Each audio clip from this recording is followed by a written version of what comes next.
Hi guys, I'm Prof Joe and this is part of my lecture on measurement technology.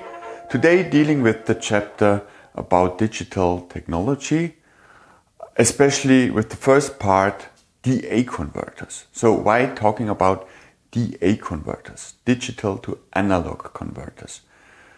Simple answer, to convert an analog signal to a digital one, we first need some references. And now there are different ways to generate references.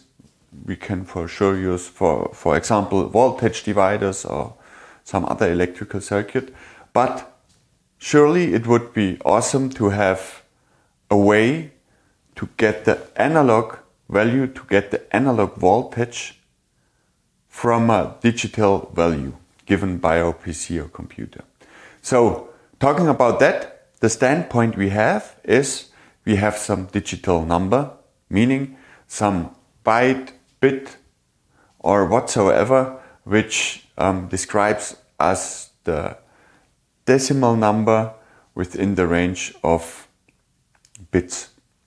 Meaning we have zeros and ones, so we can use them to open and close switches to generate that conversion somehow. So how could we do that? One simple example, the so-called current-weighted DA converter. It consists of a typical operational amplifier getting an external voltage in respect to the ground, U0, which is connected to a series of resistors. Let's say this resistor has, for example, 1 kilo ohm or 1 ohm, the next one 2, the next one 4, the next one 8. You see, we could make that row as long as we want to, but that corresponds to a number having 4 bits, a number between 0 and 15, and that's enough to make the point. That thing is connected via some resistor to the ground. And now, where do we get our voltage from? Quite easy. We can just take our output voltage, UA, along those resistors. And now how does the digital number come into play? Also quite simple. We have a switch here, we have a switch here, we have a switch here, and we have a switch here. So what we can do using those switches, we can disconnect resistor 1 from the circuit, meaning when we close that switch, the whole current will flow along the path with the low resistance instead of having to pass the whole resistance. And what does that produce? So assuming we have some current IA over here, we see that when the current has to flow over the resistance, a voltage is needed, which is part of our output voltage. So when having all the resistances, we get a high voltage. When having only one resistor, we get a lower voltage, which is needed to drive the current along the resistances. Now, there's one assumption implicitly I made at that point, which is that current IA is constant, is kept constant by the operational amplifier. Why is that so? Looking at that mesh, we see that our current IA, which has to flow along that resistance RG over here, is always the same, meaning it has to be U0 divided by RG. Why? Because that voltage U0 in the mesh has to be compensated by the voltage dropping along RG, because both are connected via the ground you see over here, and so that closed mesh has to have a voltage, a summed up voltage of 0, and that's the reason why RG has to have a voltage drop of U0, and that means the corresponding current has to flow over RG. That is what the operational amplifier has to do, has to regulate, and that means, looking at that picture, we have something like a constant current source, because that operational amplifier will care for the current IA to be large enough to drive IA across all the resistances in series over here. So changing the resistance by switching on and off, those switches won't change that current, but indeed will change the voltages which need to drop along those resistances. So, closing and opening the switches, we can calculate our output voltage UA quite easily, because it's directly given as the current IA, which flows over those resistances whenever they are connected, meaning whenever those switches are open. And that, let's describe that by a sum from I to a certain number. Here it would be 4. Now there could be as many resistors as you want. And a factor AI times Ri, whereas Ri are the different resistors over here, and IA correspond to the switches over here next to the resistor, and IA has to be closed, the switch is closed for AI is equals 0. That directly corresponds to a digital number. When closing AI, we will lose a voltage part, and when opening it, we will add a voltage part, and that corresponds to that fact. When we close the thing, the digital number may be 0 for the first bit. For example, losing that voltage over the first resistor, and so on and so on. Simple, usable way of converting a digital number to an analog voltage. We have a problem when building those DA converters, and the problem is quite simple, because it is about those resistors which have to be produced very exact, which have to be in a very distinct ratio to each other, which indeed is a complex thing to do, to produce, and that's the problem. We need a whole lot of different resistors. Now one could say, okay, for this case, just use one resistor type, which is producible quite easily. So the same resistance, at least the same resistance, is producible very easy, because all those machineries producing the resistances will produce at least the same thing all the time. Not concerning the absolute resistance, which would be not necessary to know as long as we know the ratio is correct. So one could say, oh, let's take 8 resistors over here, 4 over here, 2 over here, and 1 over here. Yes, that would work for that electrical circuit indeed, because there are only 8 resistors. But now think of a 16-bit digital number, and we end up needing like 60,000 resistors in a row. And that's not feasible at all. For that reason, using that idea, the mostly used way of converting digital to analog values is the R2R DA converter. So this one is current rated.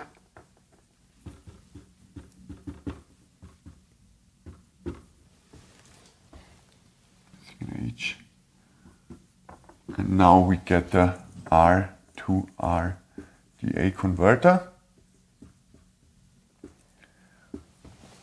which I will sketch up, giving you the hint that using that AI link down below, that AI-Tutor, you can get in all the details of all the calculations over here if you want to. So, how does that look like?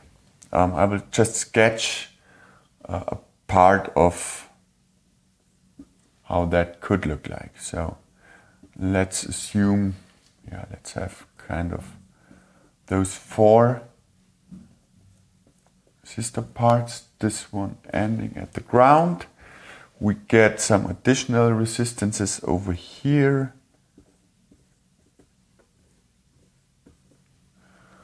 And the last one over here. And under those resistances, there are switches. And the whole thing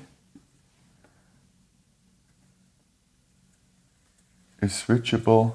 Oh, that's not. Okay, switchable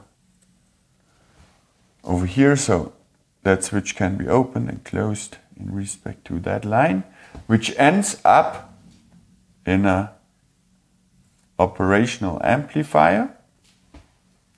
The minus over as plus is connected to the ground, and that output voltage is given here in respect to ground, as we know, UA, let's call UA, whereas there's an additional resistor RG connected to get that recoupling, to get that rewiring of our operational amplifier. Now what happens? Every current flowing in here into that operational amplifier will be converted into a voltage.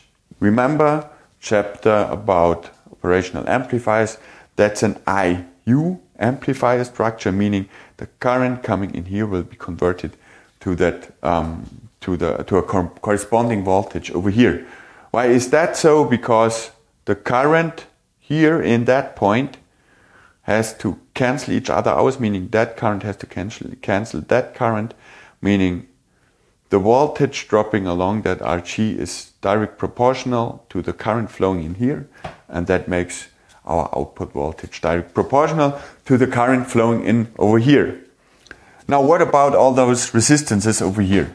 Let's give them some values. That one R, and that last one 2R, and all the ones going down are 2R.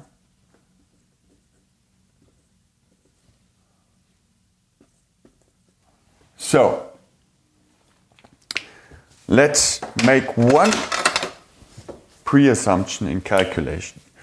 Let's assume, let's say,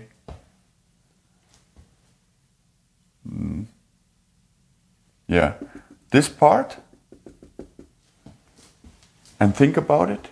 Think about it, that's 2 resistors having the resistance 2R in parallel. So we get an overall resistance of 2R times 2R divided by 2R plus 2R, and that is R indeed. So we could replace that parallel connection of resistors by a single resistor with the resistance R. And now that R is in series with that R, meaning altogether those 2 resistances, everything marked in red, again has the value of 2R. So what we get, regressing that to the front, is that all the resistances behind one of those split ups always is 2R, meaning at that point an inflowing current, let's mark it in green, an inflowing current I would see a resistor 2R, that's the whole part over here, just calculate it, And on the other side, also a resistor 2R. And that means it would split up in two parts. I half and I half. Now that I half would go into the next split up. And again would divide in by half, now in I fourth and I fourth. And so on. I over 8. I over 8. And again, I over 16 and I over 16. So, we get currents built for dealing with digital numbers, obviously. So, there are powers of 2. It's split in powers of 2. And now by closing each switch, we add up currents going into our current voltage converter. So we can just set up our output voltage digitally by applying the digital number to the switches. Whenever there's a 1 in the digital number, we would close the switch to add that part of the current. Whenever it's 0, we would open it to leave that part of the current out. And by that, reproducing the digital number as an analog output voltage over here. As I said beforehand, if you are interested in the detailed calculations, just ask the AI tutor. It will give you indeed much more details about your way of thinking about those calculations than I can do. That thing is great. Why? Because looking at the stuff, we see it's always the same resistance and multiples of it, and not multiples in ranges of 10,000s, but in ranges of 1 or 2. Meaning for a 16-bit AD converter, we would need about just roughly 64 resistors, which can be easily placed. That's not a large electrical circuit, and that's good producible. And that's the reason why this is the way typically digital analog converters would work. If you like that stuff, feel free to subscribe.